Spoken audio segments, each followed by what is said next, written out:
Hello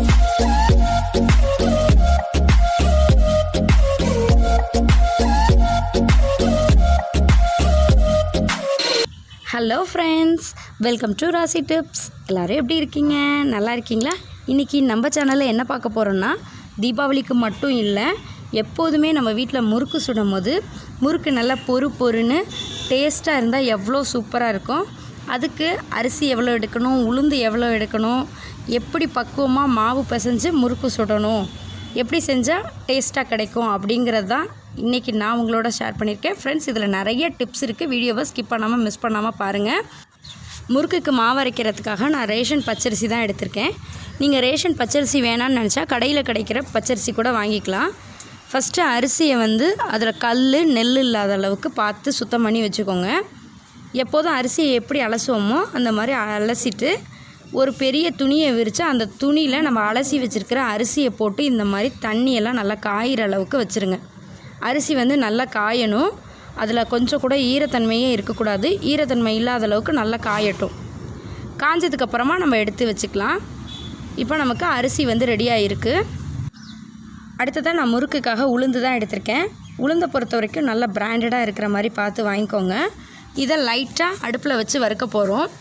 ஒரு சில பேர் செய்கிற தப்பு என்னன்னு பார்த்தீங்கன்னா, முறுக்குக்கு உளுந்து வறுக்கும் போது நல்லா செவக்க வறுத்துருவாங்க. அந்த மாதிரி செவக்க வறுத்துட்டிங்கன்னா முறுக்கு செவந்து போயிடும். டேஸ்ட்டுமே வேறு மாதிரி மாறிடும். ரொம்ப ரொம்ப முக்கியமான ஸ்டேஜ் என்னன்னு பார்த்தீங்கன்னா, உளுந்து வறுக்கிறது தான். உளுந்து ரொம்ப செவக்க வறுத்துறாமல் லைட்டாக சூடு காட்டினா போதும். இப்போ பாருங்கள், நான் வறுத்த உளுந்தை காமிக்கிறேன் எந்த அளவுக்கு வறுத்து வச்சுருக்கேன்னு.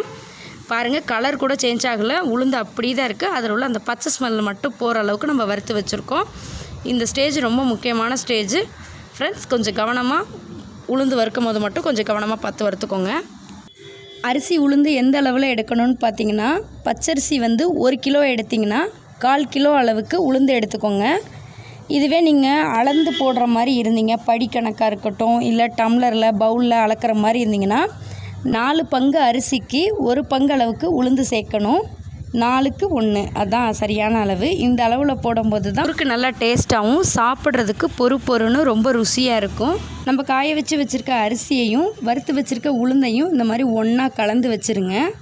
இதை நம்ம அப்படி மிஷினில் கொடுத்து அரைக்க போகிறோம். நீங்கள் வீட்டில் மிக்ஸி ஜாரில் கூட அரைச்சிக்கலாம். நீங்கள் நிறைய அளவில் முறுக்குக்கு மாவு அரைக்கிற மாதிரி இருந்தீங்கன்னா மில்லில் கொடுத்து அரைச்சிக்கோங்க. அரைச்சிட்டு வந்த முறுக்கு மாவை ஈரம் இல்லாத ஒரு ஏர்டைட்டான பாக்ஸில் போட்டு வச்சிட்டிங்கன்னா 1 வருஷம் வரைக்கும் நம்ம வச்சு யூஸ் பண்ணிக்கலாம். குழந்தைங்க எப்பப்பெல்லாம் ஸ்நாக்ஸ் கேட்குறாங்களோ அந்த டைமிங்கில் நம்ம முறுக்கு சுட்டு கொடுத்துக்கலாம். ஃப்ரெண்ட்ஸ், மாவு அரைச்சிட்டு வந்ததுக்கப்புறமா முக்கியமாக இந்த ஸ்டெப்பை மட்டும் மறந்துடாதீங்க. கண்டிப்பாக மாவை சலிக்கணும். இந்த மாவில் பாருங்கள் எவ்வளோ டஸ்ட் இருக்குன்னு.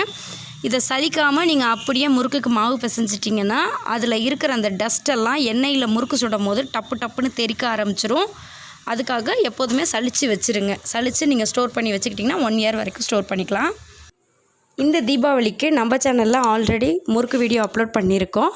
அந்த வீடியோட லிங்க்கு இந்த வீடியோ கீழே டிஸ்கிரிப்ஷன் பாக்ஸில் நான் கொடுக்குறேன். நீங்கள் இன்னும் பார்க்காம இருந்தீங்கன்னா பார்த்து செக் பண்ணிக்கோங்க. ஃப்ரெண்ட்ஸ், நீங்கள் அந்த வீடியோ பார்த்தாவே A to Z டிப்ஸ் எல்லாமே உங்களுக்கு தெரியும். முறுக்கு சுடும் போது எந்த விஷயத்தை ஃபாலோ பண்ணலாம், எந்த விஷயம் ஃபாலோ பண்ணக்கூடாது அப்படிங்கிற எல்லா டீட்டெயில்ஸும் நான் உங்களோட ஷேர் பண்ணியிருக்கேன். அந்த வீடியோ நீங்கள் இன்னும் அந்த வீடியோ பார்க்காம இருந்தீங்கன்னா லிங்க் கொடுக்குறேன், பார்த்து தெரிஞ்சுக்கோங்க. ஃப்ரெண்ட்ஸ், இன்றைக்கி உங்களோட ஷேர் பண்ணிக்கிட்டே இந்த வீடியோ உங்கள் எல்லாருக்கும் ரொம்பவே யூஸ்ஃபுல்லாக இருக்குன்னு நினைக்கிறேன். இந்த வீடியோ பிடிச்சிருந்துச்சுன்னா லைக் பண்ணிட்டு உங்கள் ஃப்ரெண்ட்ஸ் ஃபேமிலி எல்லாருக்கும் ஷேர் பண்ணுங்கள். நீங்கள் இன்னும் நம்ம ராசி டிப்ஸ் சேனலில் சப்ஸ்கிரைப் பண்ணாமல் இருந்தீங்கன்னா சப்ஸ்கிரைப் பண்ணிட்டு பக்கத்தில் இருக்க பெல் ஐக்கானை கிளிக் பண்ணிடுங்க. அப்போ தான் தினம் நான் அப்டேட் பண்ணக்கூடிய வீடியோஸ் உங்களுக்கு உடனுக்குடன் நோட்டிஃபிகேஷன் வரும். தேங்க்யூ ஃபார் வாட்சிங். Thank you friends.